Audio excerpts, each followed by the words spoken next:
Heroine बनिले Mona Lisa कुंभमेलू सीधा बॉलीवुड गले viral girl 144 वर्ष पर पड़िथिबा महाकुंभरू सीधा बॉलीवुड यात्रा आरंभ करिसेंती भाइराल गर्ल मोनालिसा। माली बिक्री करी महाकुंभरे समस्तंकर दृष्टि आकर्षण करिथिबा मोनालिसा एबे रूपली परदारे समस्तंकर मन मोहिबे। सुना जाउछि एबे काले सिनेमार शूटिंग मध्य आरंभ होई गलानी। महाकुंभरे माली बिकी फेमस होइथिबा मोनालिसार जीवन परिवर्तन होइथिबा कुहा जाउछि। निजर सुंदर आखि सांगकु श्यामल रंग पई सबुठी चर्चार विषय पालटिथिबा मोनालिसा एबे बॉलीवुड रे डेब्यू करबाकु जाउछंती।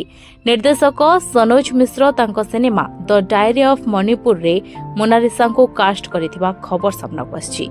सनोज निजे मोनालिसा को तांको गां रे भेटी सिनेमा पई ऑफर देथिले और सिनेमा पई मोनालिसा राजी होइथिले। सिनेमा शूटिंग हेबा पूर्वरु एबे मुंबई रे अभिनय पई तालीम नेउछंती मोनालिसा।